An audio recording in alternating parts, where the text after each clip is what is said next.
Welcome to Garden Talk with your local growing experts from Booklift Gardens, where we help you grow.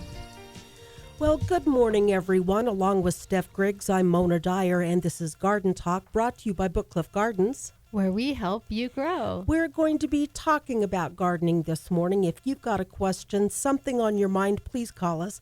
Our number is 245-1100, 245-1100. It is such a lovely morning out there. It's gorgeous. Beautiful bluebird sky. However, the weather report says that it is supposed to pucker up, get cloudy this afternoon. Really?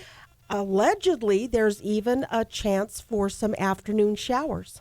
Wow, we'll take it. We'll take it. We're expecting a high somewhere around 78 this afternoon, a little bit windy. Sunday, we will be partly cloudy and cooler. It'll only get to around 75 degrees. The rest of the week, warmer and sunny with highs in the mid-80s. But yeah, it's supposed to pucker up and rain on us this afternoon. You couldn't tell looking out there right now. I know. It just looks like it's going to be... There isn't a cloud anywhere to be seen. You kind of skidded into the parking lot sideways. I did. We came down off the mountain this morning. Well, zipping along, yeah. Oh, gosh. What a beautiful morning up there. Yesterday we were up on the mesa, and the leaves are gorgeous. Probably not quite peak. They're getting there, though. Like, you can just tell in a couple of days how much they changed. That's amazing. And there were puddles of water up there.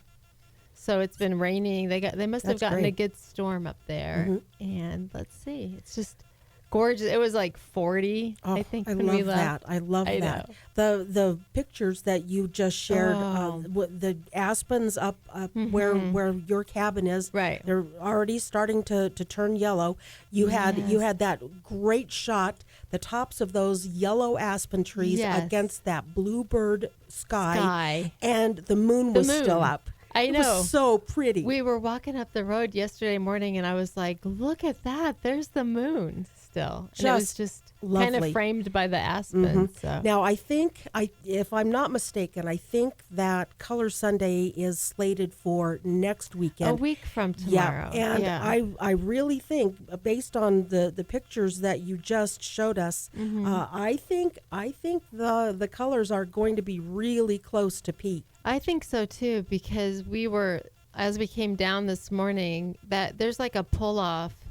It's probably 2 or 3 miles up past Powderhorn turnoff, and there's like the whole side, which is usually that peak. It's like gold, and it's not. It's kind of a mixture. Right. So they're starting to go, but they just haven't gotten there yet. But then you look up and there are those pockets of gold and red. I think we talked about this last year. Why are some aspens, some are gold, some are orangish, and some are like almost a red? Right. Every once in a while, you'll get a patch of them, a little cluster that is red instead of the yellow that you expect. Yeah. And it's just, it's such a miraculous thing to see. It's just lovely. It is. Yeah.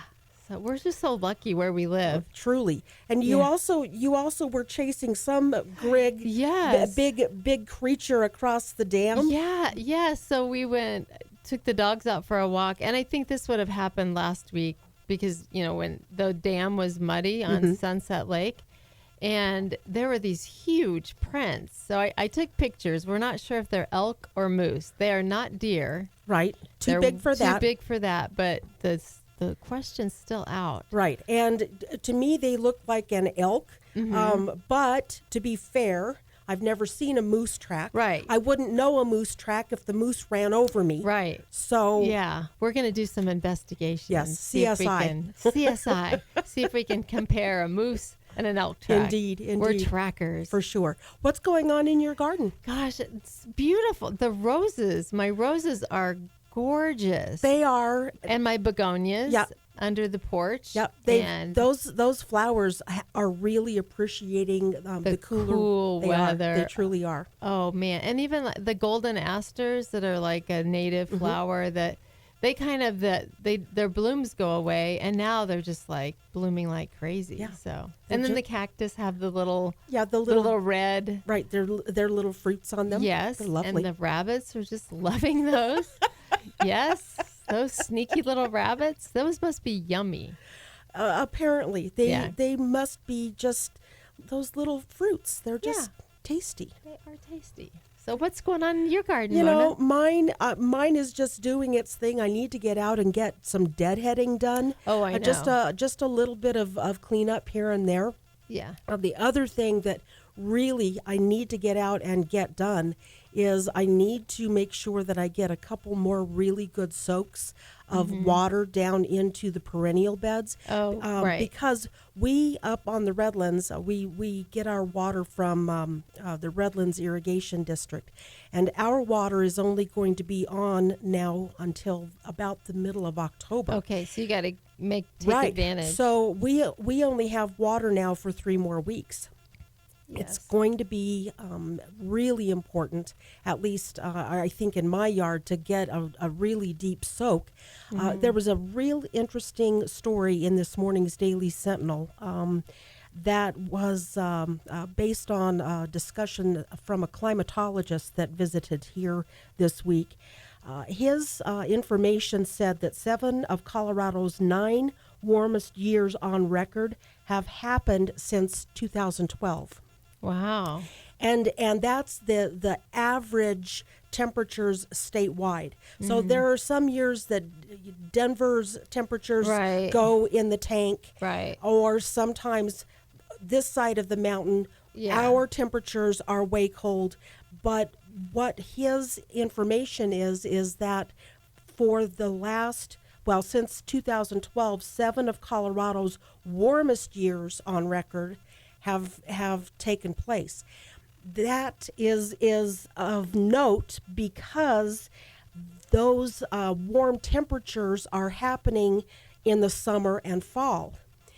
For us here, where we don't get very much in the way of moisture, warm falls help contribute to winter drought stress for our plants. Oh, gotcha. And in going through this article, I thought, that kind of goes hand in hand with what we see. Right.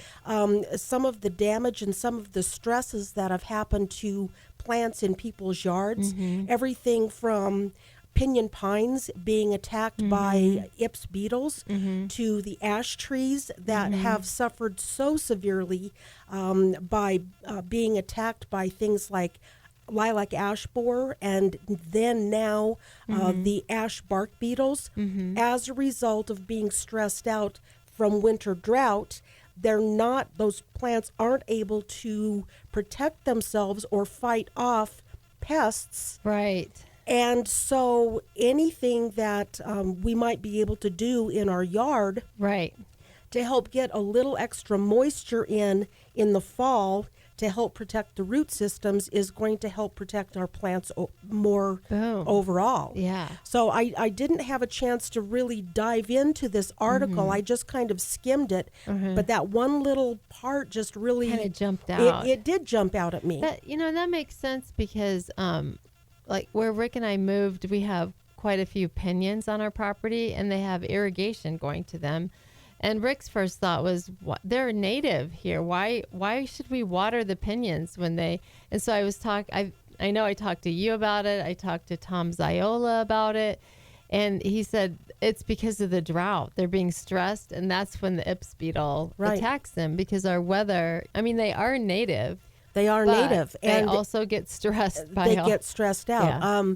I want to say probably 20 some odd years ago, when drought really clobbered the Southwest, the Ips beetle, it began its march from the Four Corners region and started to migrate across, and big swaths of native pinyon just They died. They were dropping. Right. You could just see year to year in satellite imagery where these big swaths of pinions were being attacked and killed. Right. And many of these areas, these trees were hundreds of years old. Right. And because of just that teensy bit of a lack of water, it killed them. Right. For us right now, we're doing relatively well with our precipitation. Right now, here locally, we're only about 6/100ths of an inch below average for the year. Year to date, so far here at the Grand Junction Airport, we've received 6 46/100ths of an inch of moisture. Mm-hmm. That for folks that have moved here maybe from other regions, they're kind of blinking their eyes, blink, blink, going 6 46/100ths. How can we be?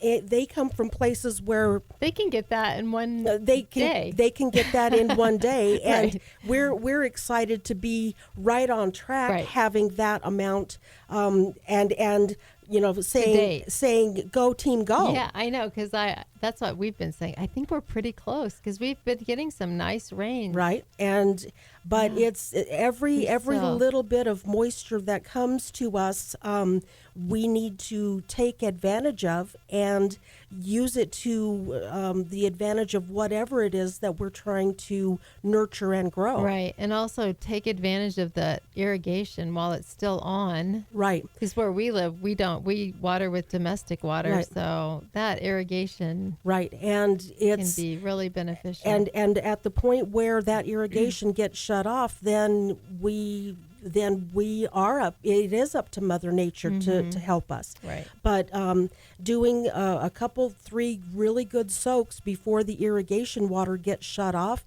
just to help make sure that you have some really good subsurface moisture for the roots of your established plants to be able to rely upon as we're going through a winter, because sometimes we get nothing. Right.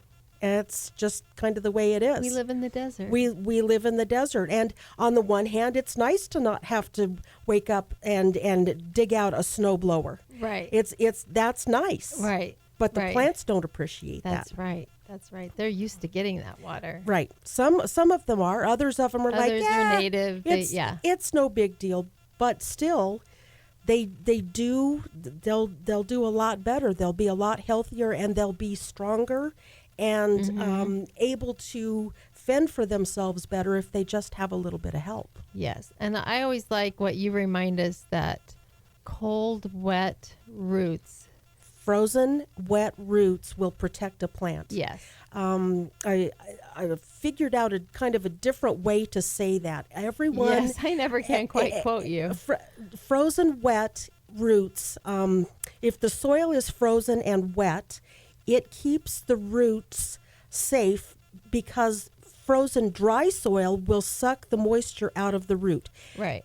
Most people are familiar with the concept of putting a wet cell phone in rice to get the moisture out of the phone. Right.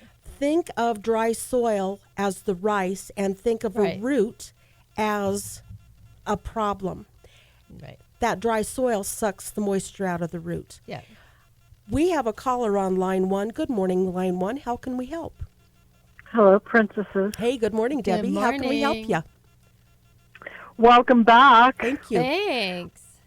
Seriously, everything you've been saying, it's perfect, good information, all that stuff's going on.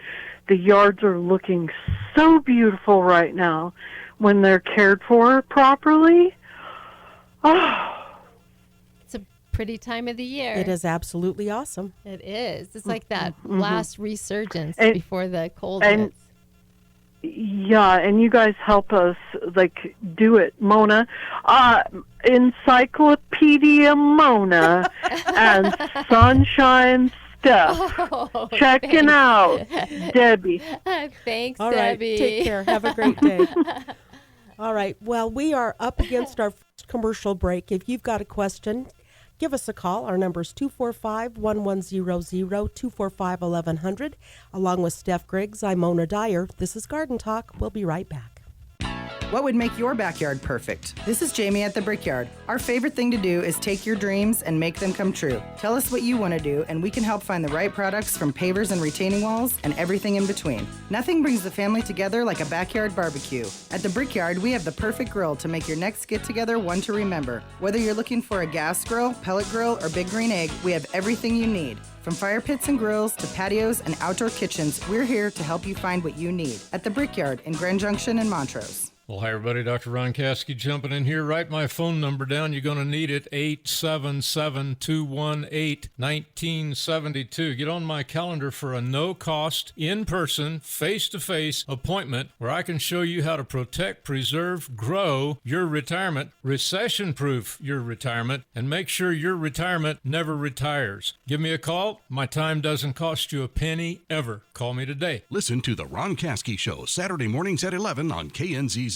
Don't let winter snow keep you from getting where you need to be. Get to Pine Country Truck and Trailer. Pine Country has a complete line of rugged Myers snowplows in stock. With Myers' industry-leading 5-year warranty and expert installation by the guys at Pine Country, you'll be ready to move all the snow you need to this winter. Now through September, save 10% on all in-stock Meyer plows. Pine Country Truck and Trailer, west to Sam's Club in Grand Junction, next to Flower Motors in Montrose, and online at pinecountryinc.com. Veteran-owned and American proud. A lot of oral health problems that we find are directly linked to airway and breathing health and sleep health, which leads to an overall health issue. That's why we take our time with each individual patient to figure out the best treatment possible for them. This is Dr. Matt Hudson with Hudson Family Dental. Call us at 970-242-5151 for a complimentary evaluation. Hudson Family Dental, always making you smile.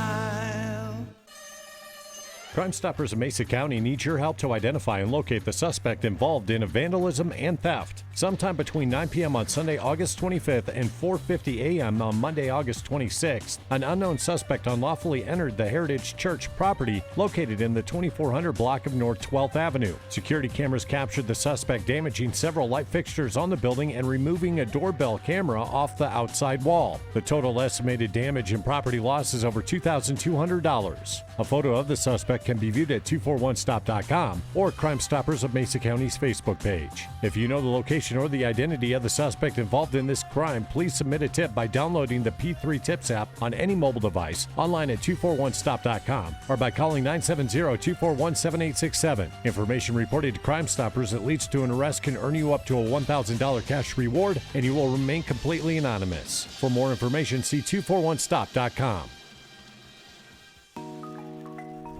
There's nearly 678,290,000 kids under 5 around the world.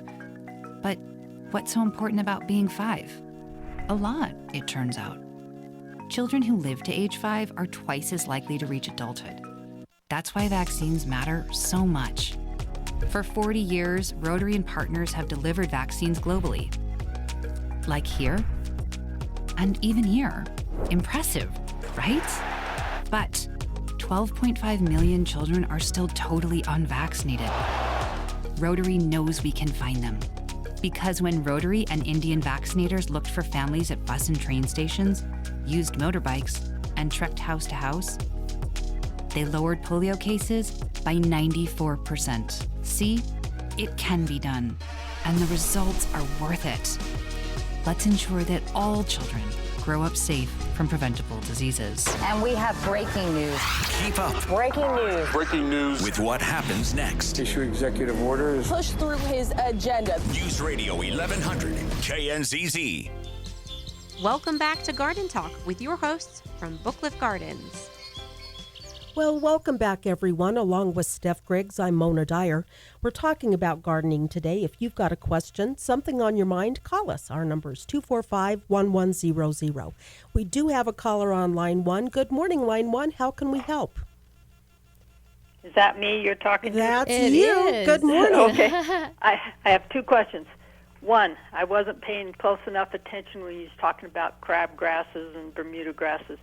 How do you get them out of the regular grass? Okay, so Bermuda grass. Let's start with Bermuda grass. Bermuda grass is next to impossible to get out of your regular grass without killing both of them.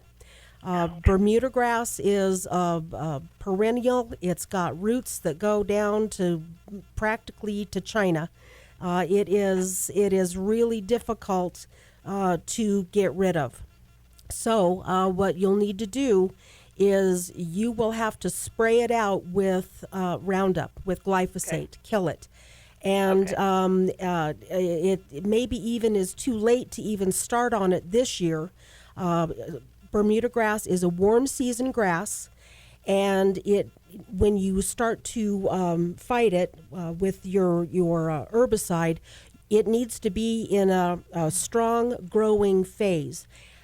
It's a warm season grass, so when it begins to cool off, that grass puts itself to sleep. So your best bet is to wait until next spring, probably the middle of May or so, when the grass wakes up again. And when it starts to get nice and green, go out there and spray that patch of Bermuda grass with Roundup. Glyphosate is the same thing.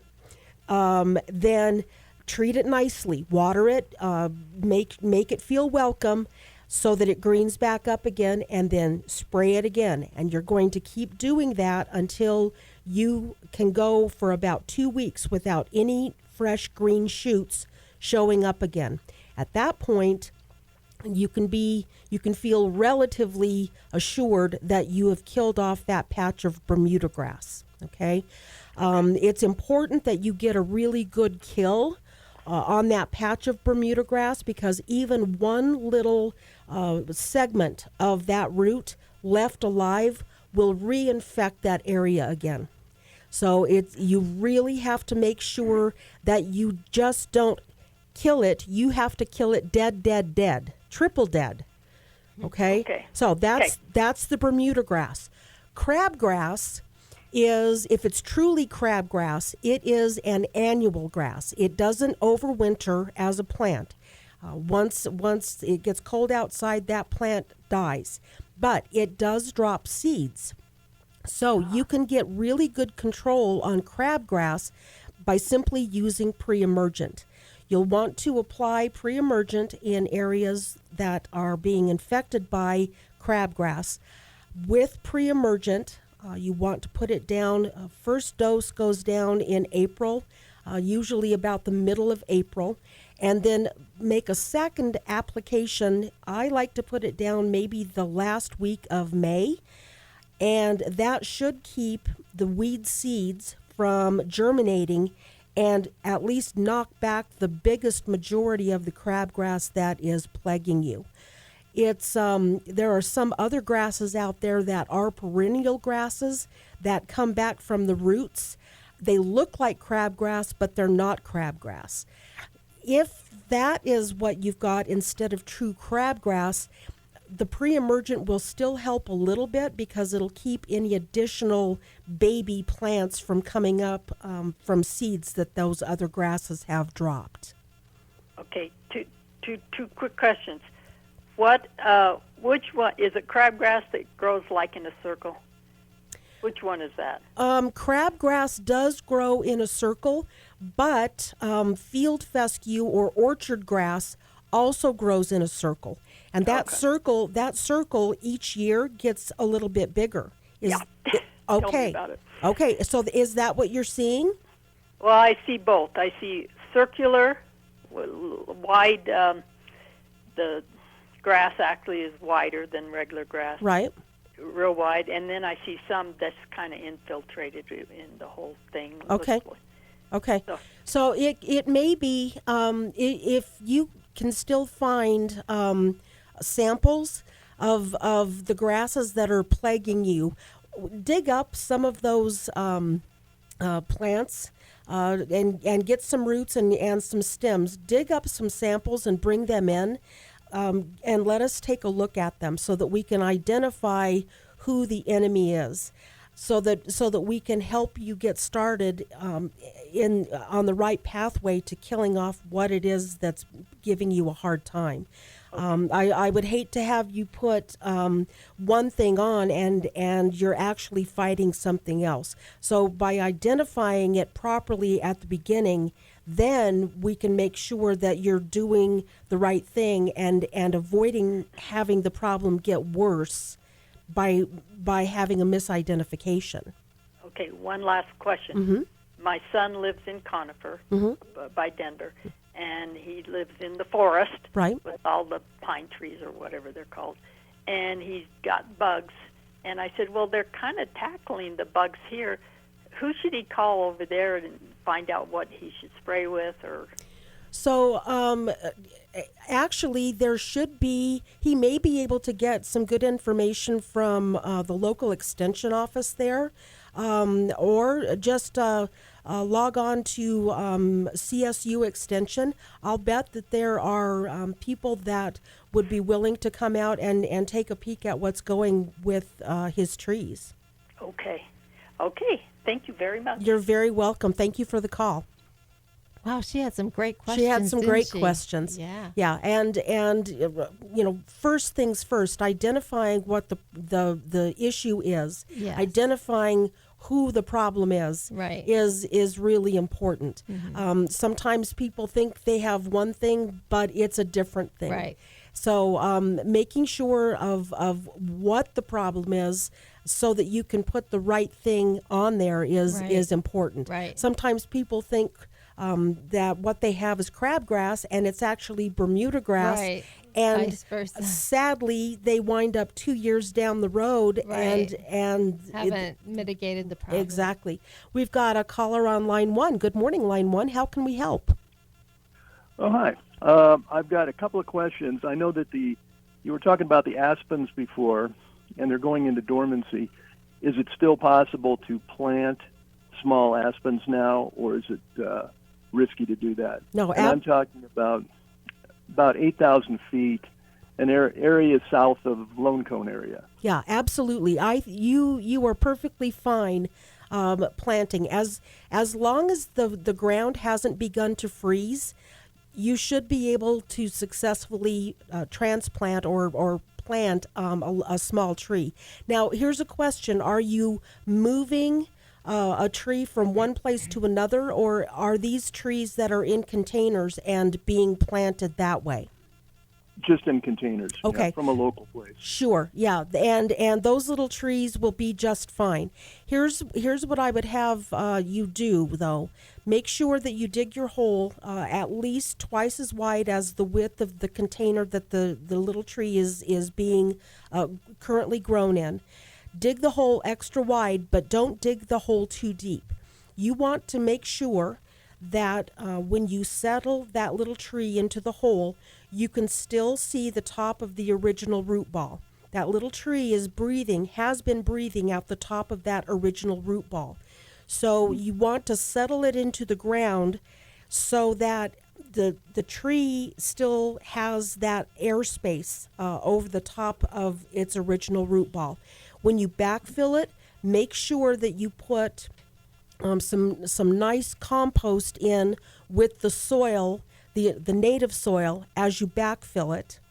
And don't put any extra dirt on top of that little root ball, because again, you want to make sure that the little guy can breathe. Water it in really well, and I would, because it is late in the season, I would recommend that you use some kind of a root stimulator, a hormone of some sort, to help kind of get those roots to bounce and get going. Like B2? I'm sorry, yeah, B2, B2 is fine, or B12 rather. The other thing, at your elevation, I would do something to make sure of protecting that little tree. Put some sort of a cage or something around it so that the deer don't get in there and rub the daylights out of that poor little tree. It's surprising what a buck with itchy brow tines can do to a little tiny tree. And for whatever reason, they'll find one that is just a small little tree, and they will decide to fight that little tree. So I'd hate for you to go to all the work of planting it and then go back 2 days later and have it scuffed up and skinned because a little buck decided that he wanted to play with that plant. I've learned that from experience. You're absolutely right. I cage them all. Oh, good. Yeah. That has worked. What about winter water? So, at that elevation, how much snow do you typically get there? Well, last year, and I don't live here all year long, so that's the other part of the problem. Okay. It's a summer place, but they tell me that they were getting about 6 inches, and then it would melt. 6 inches again, then it would melt. The most they would get would be about 8 inches. They had a light amount of snow that stayed. Okay. Apparently. Yeah, and at what point in the season do you typically leave? The point being with that root ball, once you get it planted, give it a really, really big soak of water. I mean, just soak it as best you can, and then water it. Let's see. You said at 8,000 feet. If you can give that planting a nice deep soak of water about every 2 weeks initially, and then once the ground starts to freeze, if you can manage a deep drink of water once a month, because as we were talking earlier, frozen wet roots protects that plant. Okay. I also put a black mat. I tried this on a couple and it seems to have worked, kind of that weed matting. Would you put that over the top to keep it so that it keeps the ground a little bit more able to hold moisture? I don't think I would. Rather than matting, I think I would maybe put some loose mulch over the top of it.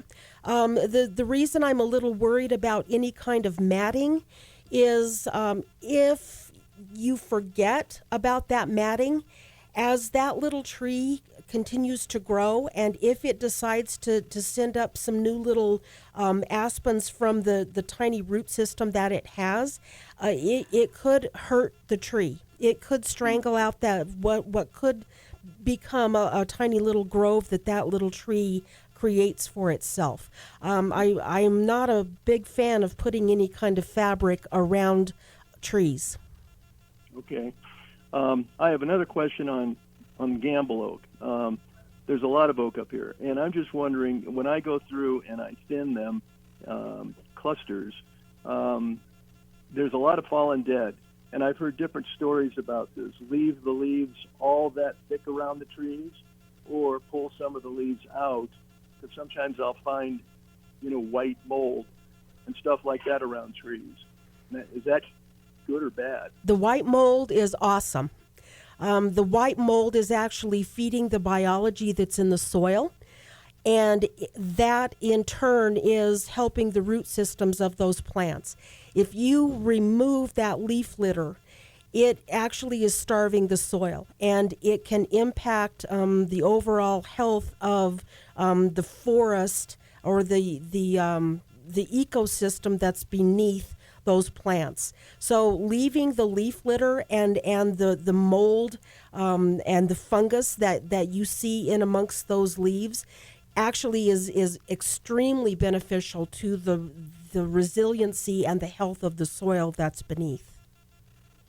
Okay, thank you. I have one last question. Tree food spikes, do you love them or hate them? I hate them. So here's the premise of a spike. So you go out with a spike and you pound this chunk of fertilizer into a spot, and you dust your hands off and think, yes, I have done my job. I have fed this tree. The problem is that chunk is in one place out in a great big area, but the roots of the plant that you're trying to feed have scattered out like spokes of a bicycle wheel. So you have one hot spot and miles of roots all the way around the rest of that plant that are getting nothing. Okay. In my opinion, it is, if you're going to feed, it is more beneficial to use a slow release granular fertilizer and simply walk your way through the area and gently throw handsful of this granular fertilizer out very lightly, like you're feeding chickens, but just throw it out everywhere. That way, as that melts and gets into the soil, the roots that are all out around those plants have the opportunity to grab a little bit of food instead of having one giant buffet clear off the main drag. Everybody has the opportunity to get something to eat. Okay, so you're just not feeding the other vegetation and grasses and growth around the trees, though. I guess you're doing that too. You are. Okay. You're feeding everything. Okay. Thanks a lot for the help. I appreciate it. You're very welcome. You enjoy your day. Thanks for the call. Thank you. Great information. All righty. We are up against our final commercial break. If you've got a question, something on your mind, I hope you'll call us. Our number is 245-1100, 245-1100. Along with Steph Griggs, I'm Mona Dyer. This is Garden Talk. We'll be right back. This truck season, think about all the things you can do in a Chevy truck. You can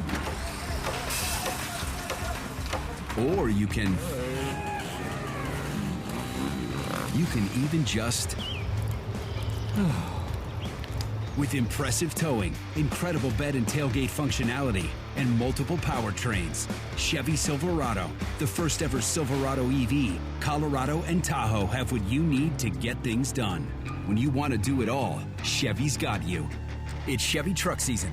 Get 0% financing on all 2024 Silverado 1500 pickups when you finance with GM Financial. Chevrolet, together let's drive. 0% APR for 36 months. Monthly payment is $27.78 for every $1,000 you finance. Example down payment 10.6%. Must finance with GM Financial. Some customers may not qualify. Not available with lease and some other offers. Take new retail delivery by 9/30/24. Join us for the CMU Men's and Women's Wrestling Steak and Crab Fest, brought to you by Bank of Colorado on Saturday, October 5th from 2 to 6. You won't want to miss all-you-can-eat steak, crab, and more, plus beer and seltzer for those 21 and over. Visit tickets.coloradomesa.edu to purchase tickets and for more information about our new Gold Access ticket option that includes early entry at 1:30 plus your own food line. We'll see you October 5th at Lincoln Park for the CMU Men's and Women's Wrestling Steak and Crab Fest. At Cooler Garage Doors, we make home ownership a little easier. That's Cooler with a K. With over 300 positive Google reviews, our background check craftsmen are trusted by your neighbors for a reason. From start to finish, we're committed to your safety and satisfaction. Whether it's a repair or a full replacement, visit coolergaragedoors.com today. That's KOOLER garagedoors.com. Switching is easy. State Farm Insurance Agent Eric Lesby can switch you over so you can start saving today. Eric and his team are ready to welcome you to the State Farm neighborhood. Just call Eric Lesby at 242-0156 when you want the real deal. Like a good neighbor, State Farm is there. 1100 KNZZ. Dependable weather.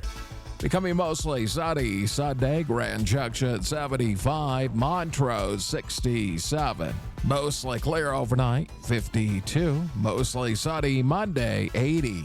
Now. We tend not to think about now. We dream about tomorrow, relive yesterday. But right now in front of us is victory over cancer. Right now, cancer research funded by the V Foundation is leading to better treatments and saving lives. Victory over cancer is there for the taking by you, because today's cancer research is tomorrow's victory. Learn more at v.org. Don't give up. Don't ever give up. With SRN News, I'm Bob Agnew in Washington.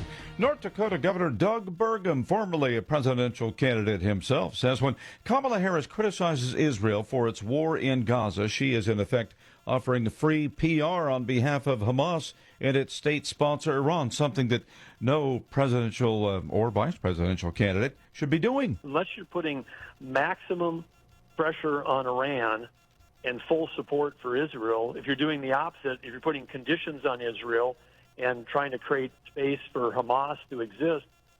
Senator Tom Cotton says the influx of Haitian immigrants in Springfield, Illinois, could be traced to a Biden-Harris policy extending them temporary protected status, combined with business interests in that city. The GOP-controlled House has approved a resolution that would overturn a new Biden administration rule on car emissions. One Republicans say would force people to buy electric cars. This is SRN News. The clock is ticking, and the countdown is on to what is undoubtedly the most important election in history. News Radio 1100 KNZZ. Welcome back to Garden Talk with your hosts from Booklift Gardens since 1968, where we help you grow. Well, welcome back, everyone. Along with Steph Griggs, I'm Mona Dyer. We're talking about gardening this morning, and we've got a caller on line 1. Good morning, line 1. How can we help? Hi. I was wondering, what do I do with all my green tomatoes that are not changing color? So those tomatoes, with the evenings getting a little bit cooler and the days shortening, actually tomorrow is first day of fall, so hang in there with those tomatoes. What you want to do, if you can, is hang in there with them. But if you see that we are coming up on a night where it's going to freeze, that's the time to panic, okay? Either cover the plants or pick the tomatoes. But for right now, just leave them be. They will ripen in due time. The plants will do a hurry-up defense here pretty quick. There are some really awesome recipes for some green tomato relishes and things, but if you want to have them ripen, you can make that happen by picking them green and setting them aside in single layers in cardboard boxes and things. But I wouldn't panic just yet. Leave them on the plant. Even in Montrose? Yeah, even in Montrose.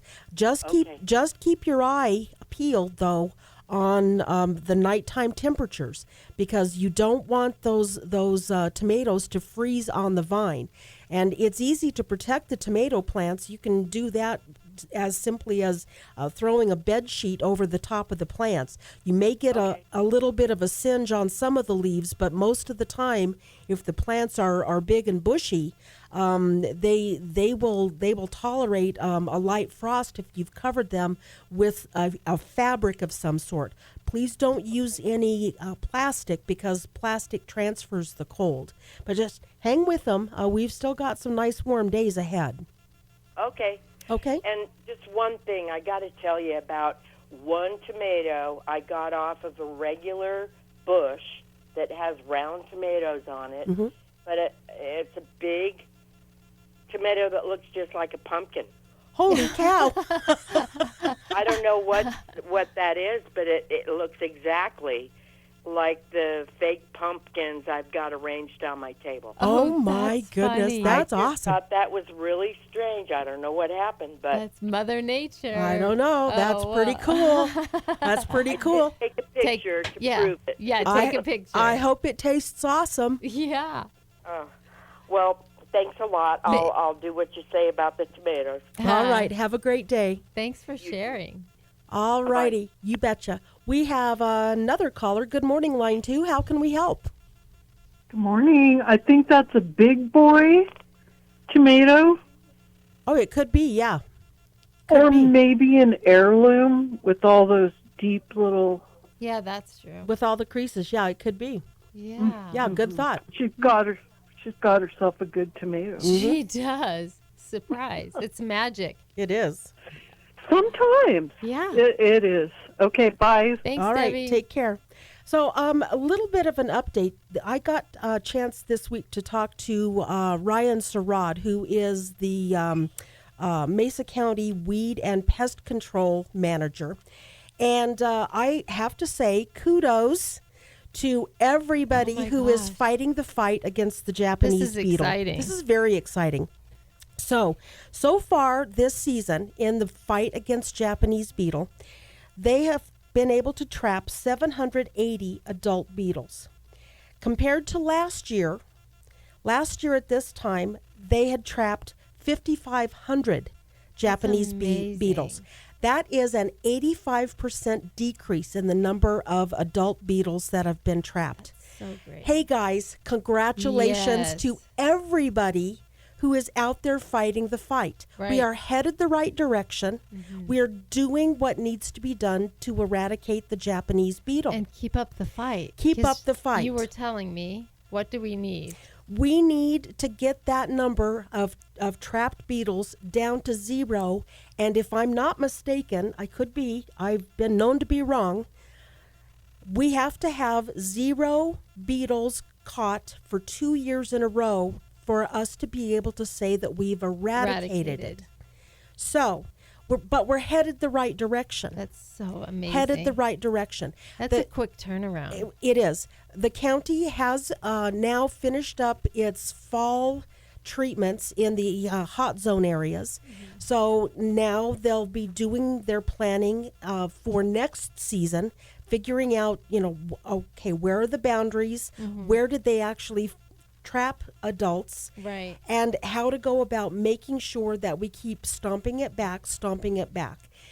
That was just an amazing number to me. Right. I asked him, please, can you repeat that? I made him say it to me again because I was just so thrilled to hear that the number had been stomped back that far. That must make the farmers and the orchard Exactly. owners Exactly, because have hope. The entire exercise is because we're trying to protect the orchards and vineyards in Palisade. Right. We're trying to protect the integrity of an $80 million a year industry here in the valley. Right. That brings a lot of tourism. It does, and it's just.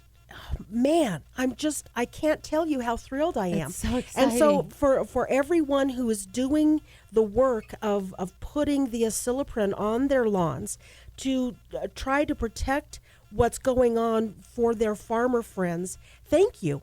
Just thank you. Thank you guys. Take a bow. That's awesome. Yeah. That's just awesome. That's really good news.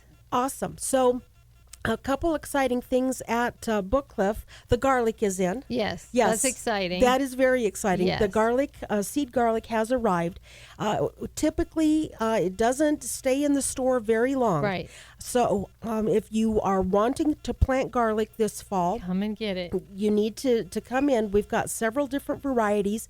We did double up this year on a variety called Music. Oh, that's beautiful garlic. We have done some research, and we hear that Music garlic is really, really sought after. So we doubled up, and we've got plenty of that for you. We've got also German Red, Purple Glazer, Dugansky. We've got California garlic, and of course, lots of folks like to grow elephant garlic. And a weird thing about elephant garlic, I poking around, somebody decided to call me the garlic queen. Maybe Yes, it's because she I is. stink. But No. elephant garlic actually is in the leek family. Oh. Instead of being true garlic, it's in the leek family. But we have all of those. We have, if you've not grown garlic before, we have a guide to help you figure out how to get it tucked into the soil and how to make it grow. Steph grew garlic last year. And I need to grow it again because I need to improve my garlic skills. We will, because I got garlic, but they were tiny. Well, so and we can I'm gonna work on that. We can make it happen. Yes. We also have received our shipments, or part of our shipments, of 2025 garden seeds. Oh, it's beautiful. My goodness, we've been putting little tiny seed packets away now for a week. I can't tell you how many thousands of packets we have handled. It's a meticulous job. It is a very meticulous job. It's one of those that you have to put your head down and But it's my focus. favorite. It's my favorite corner of the garden center, though. It's pretty cool. Because it's so pretty. It is so pretty. So, lots going on, lots to think about, lots of stuff to get done in these next weeks. Fall is beginning tomorrow, and it's it's time to kind of tuck our things into to the ground and get everybody ready to go, settled in. Get their little snow hats on. Their little snow hats on. Hey, there's our traveling music. Come thanks, see us. Come see us, and thanks everybody. The calls today, we really appreciate you. Yes. Come see us at Book Cliff Gardens, 755 26th Road, a mile and a half north of First and Patterson. We have fresh hours. We are now open 9 to 5:30. Monday through Saturday, and Sunday 10 to 4. Have a great weekend. Take care.